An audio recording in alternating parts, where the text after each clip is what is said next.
तो दोस्तों आज शुरू करते हैं राजन शिवश्री डीएलएड फर्स्ट सेमेस्टर की बाल विकास एवं सीखने की प्रक्रिया। तो इसमें हम सब आज सबसे पहले मैं खुद पढ़ूंगा अपने लिए राजन शिवश्री की डीएलएड। प्रथम देखिए ये है विमल प्रकाशन की, आप भी ले सकते हैं क्योंकि हमारे एग्ज़ाम बहुत नज़दीक है, इसलिए मैंने पहले ही शुरू कर दिया है। इसमें हम सब पढ़ेंगे सबसे पहले बाल विकास।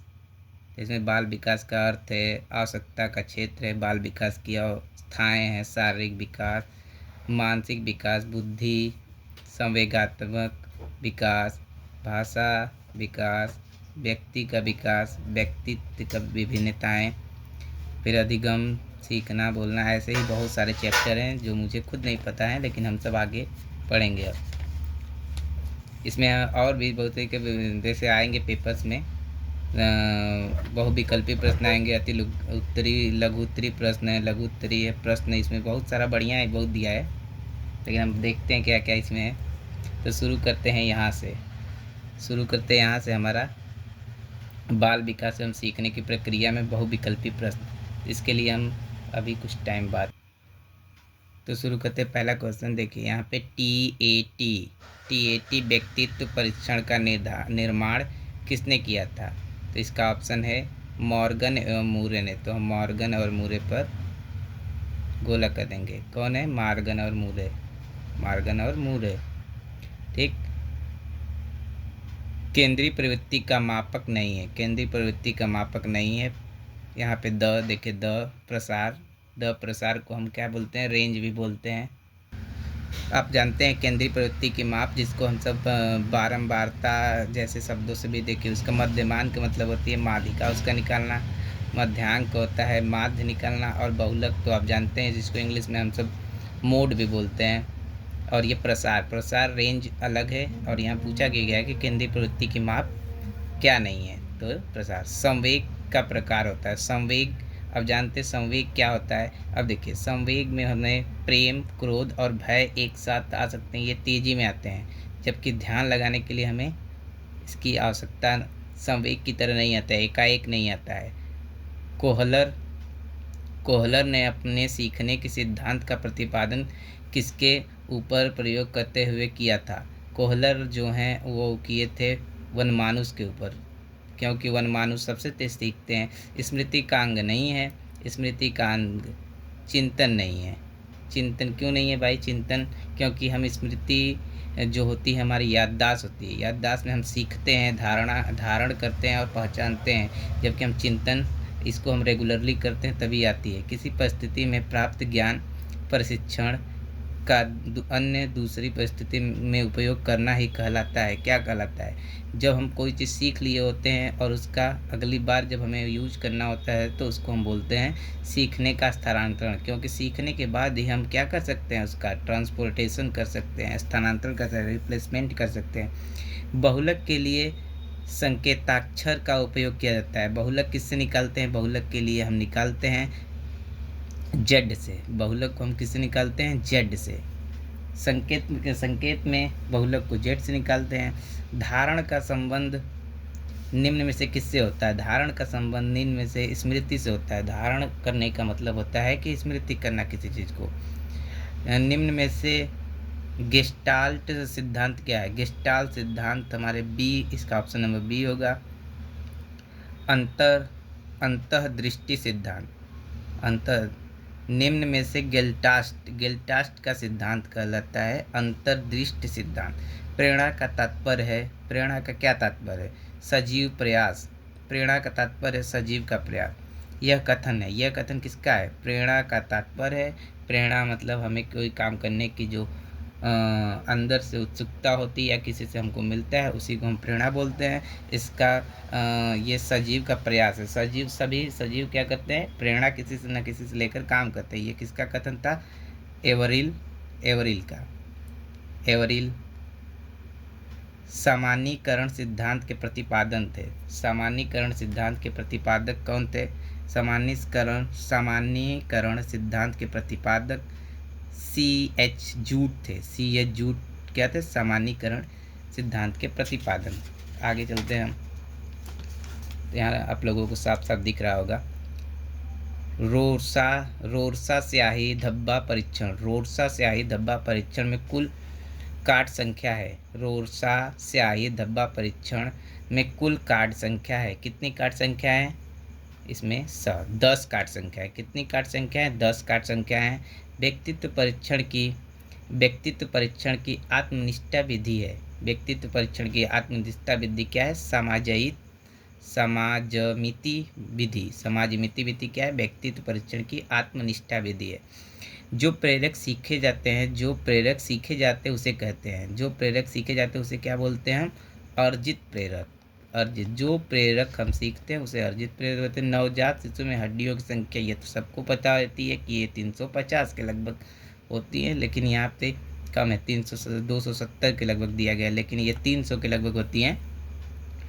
सीखने यहाँ पे 270। नवजात शिशु में हड्डियों की संख्या कितनी होती है? 270। या जैसे जैसे हम सब बढ़ते जाते हैं तो हमारे यहाँ 206 हड्डियाँ हो जाती हैं। सीखने को प्रभावित करने वाला सबसे महत्वपूर्ण अंक क्या है? प्रेरणा, ध्यान, रुचि, स्मृति। क्या हो सकती है इसमें से? हमारी सबसे बड़ी बात होती है रुचि, कि यही प्रभावित करता है हमारे सीखने के महत्वपूर्ण कारक है।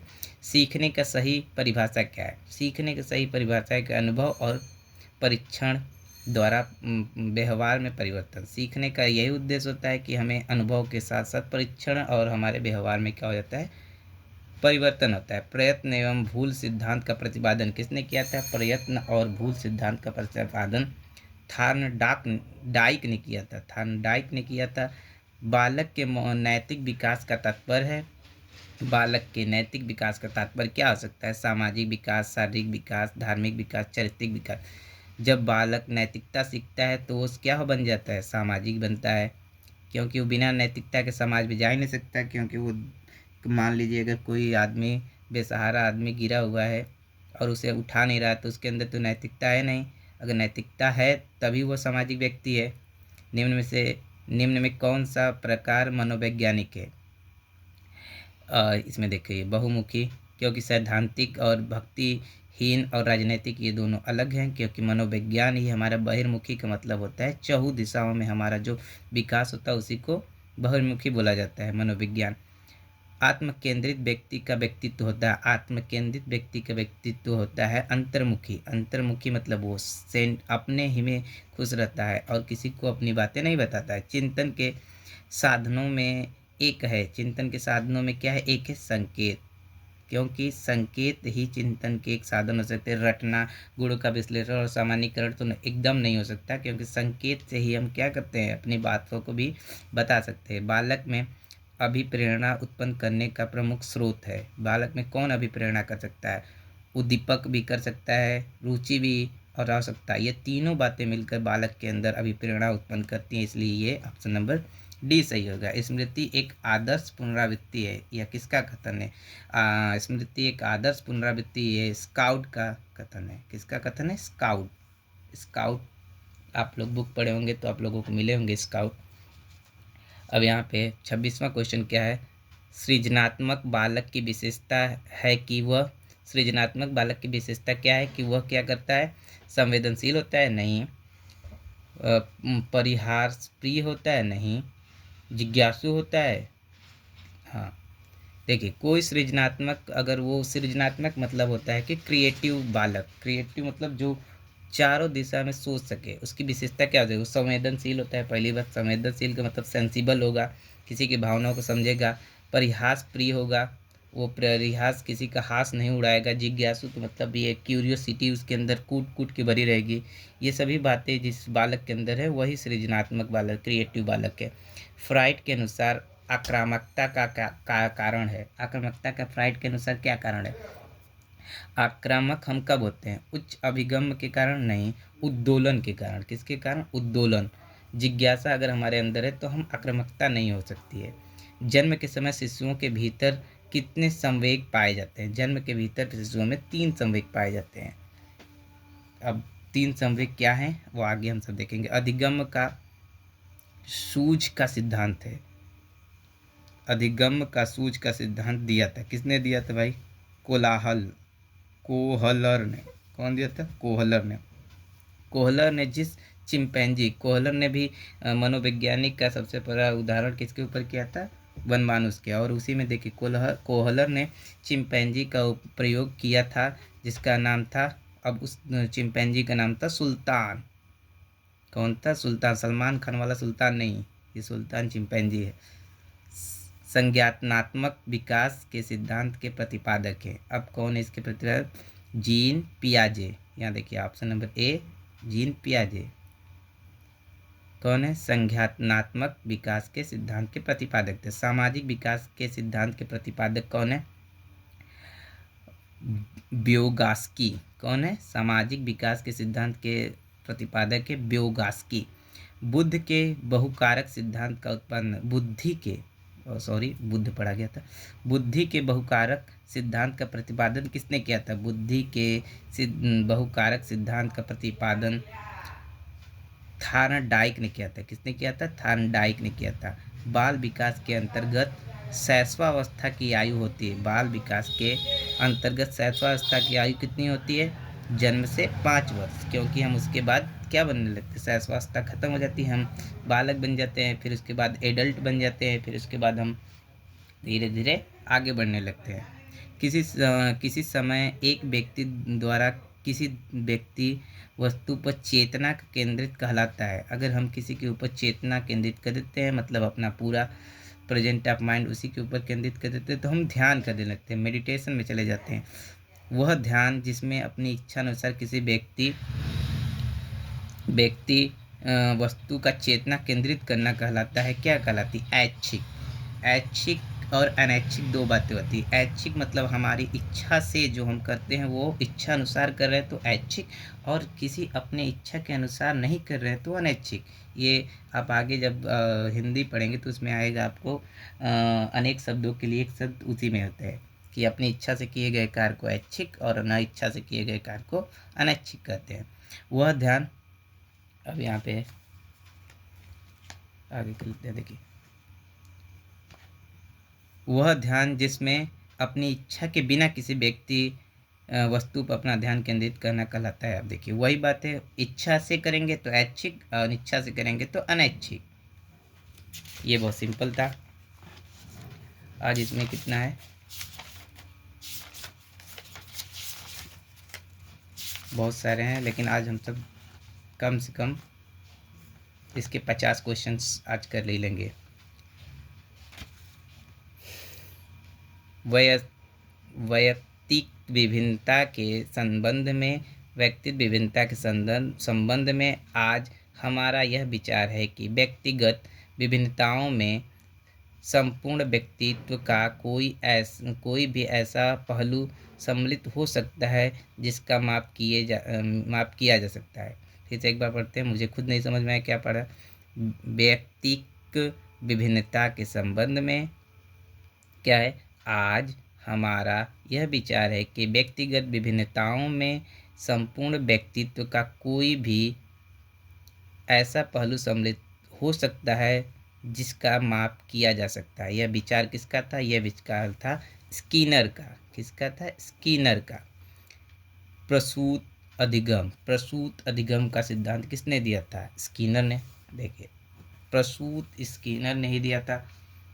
अगर सूती कपड़ा, इसको याद करने का सबसे अच्छा तरीका है कि सूत से मतलब सूती कपड़ा हम कहाँ पहनते हैं? स्किन पर। स्किन से क्या हो जाएगा हमारा? स्किनर। इसको याद करने के लिए ये ट्रिक भी आप बना सकते हैं। निम्नलिखित में से थार्नडाइक का नियम क्या था? थार्नडाइक का नियम था तत्परता का नियम। थार्नडाइक ने 3, देखिए या तीनों नियम दिया है थार्नडाइक का। तत्परता का नियम, अभ्यास का नियम, प्रभाव का नियम, ये सभी इसके सही हो जाएंगे। वाटसन ने संवेग बताए हैं। वाटसन ने कितने संवेग बताए हैं? 3, और 3 ही वाटसन ने बताए हैं, और इतने ही एक नवजात बालक के अंदर भी संवेग होते हैं। और आप इसको याद करना चाहें तो देखिए सन, SUN लिख सकते हैं सन, और इसको काटेंगे 1 2 3 काट देंगे 3, 3 से वाटसन ने संवेग का सिद्धांत कितना दिया था? 3। ठीक, या तो आप इसको, ठीक है। वाटसन ने कौन सा संवेग बताया? वाटसन ने कौन सा संवेग बताया? देखिए भय, पहला। सभी बच्चा भी जन्म लेता है तो उसके अंदर भय होता है, क्रोध भी होता है और प्यार भी होता है। इसलिए बच्चे के अंदर भी, नवजात बच्चे के अंदर भी 3 संवेग और बड़ों के भी अंदर 3 संवेग, और आगे चल के बढ़ते जाते हैं, लेकिन संवेग की उतनी ही रह जाते हैं। निम्नलिखित में से किसने कबूतर पर अपना प्रयोग किया था? फिर से वही बात है, स्किनर, क्योंकि कबूतर की स्किन बहुत सुंदर होती है।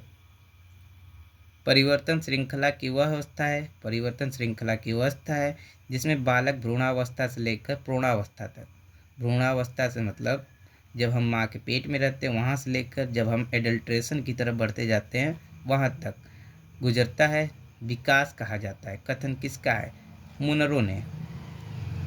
मुनरो ने क्या कहा था कि परिवर्तन श्रृंखला की वह अवस्था है जिसमें कोई बालक भ्रूणावस्था से लेकर प्रौढ़ावस्था तक गुजरता है, उसी को हम क्या बोलते हैं? विकास बोलते हैं। सच में यही बात विकास होती है। रुचि में निहित क्या होता है? अवधान, अनुभव, ज्ञान, मनोरंजन। अवधान, रुचि हमें कब पसंद आती है? जब वो अच्छी लगती है। रुचि तथा अवधान के संबंध में सही क्या है?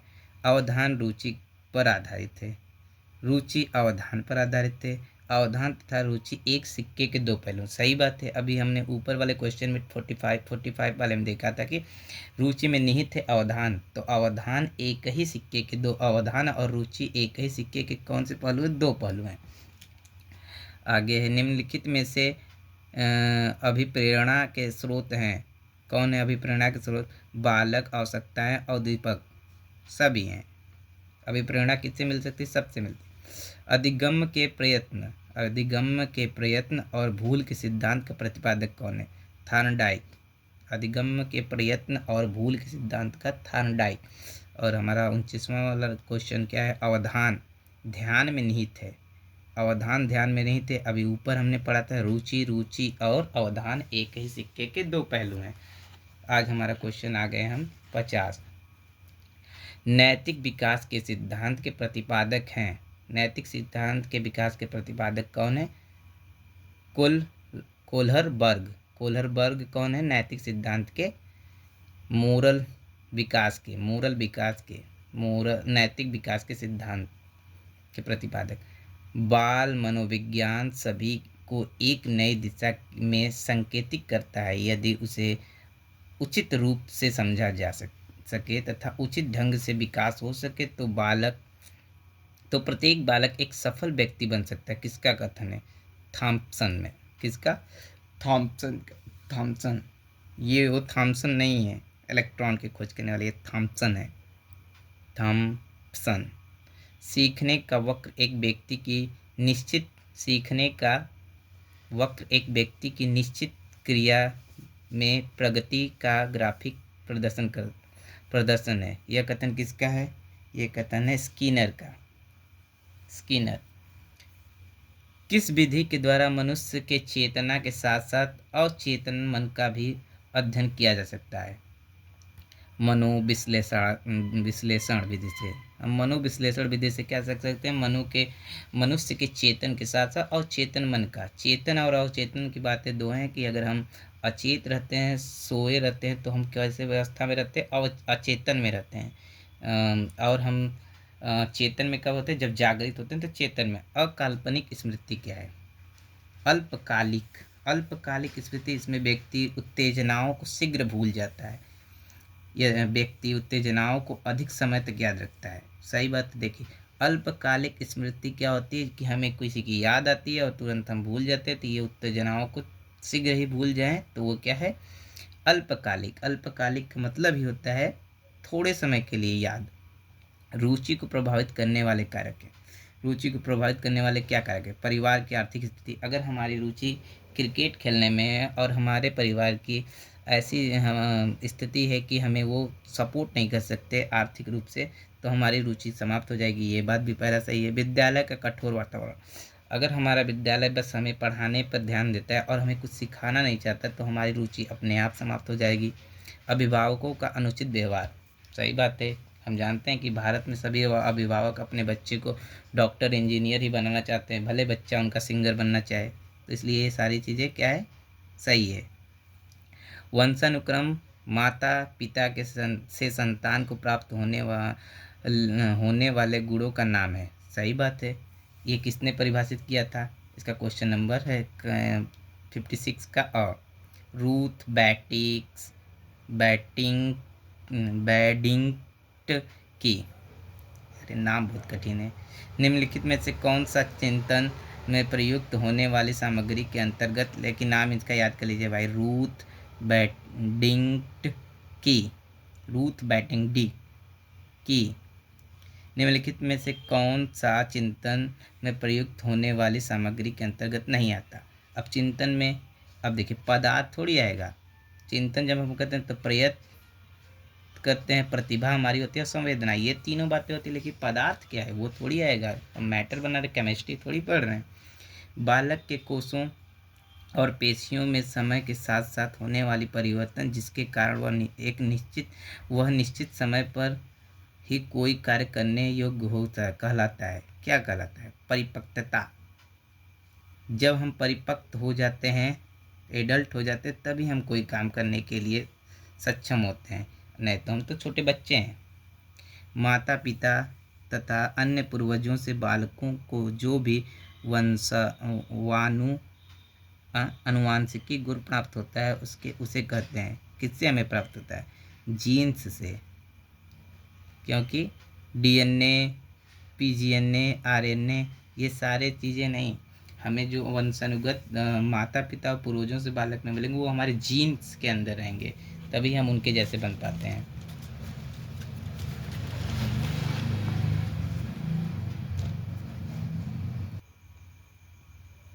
और आगे के अब हम क्वेश्चंस को अपने दूसरे वीडियो में करेंगे, क्योंकि ये बहुत लंबा हो जाएगा, इसमें बहुत सारे क्वेश्चंस दिए हैं, इसलिए मैं धीरे धीरे करके इनको ख़त्म कर दूंगा 1-2 वीडियो में।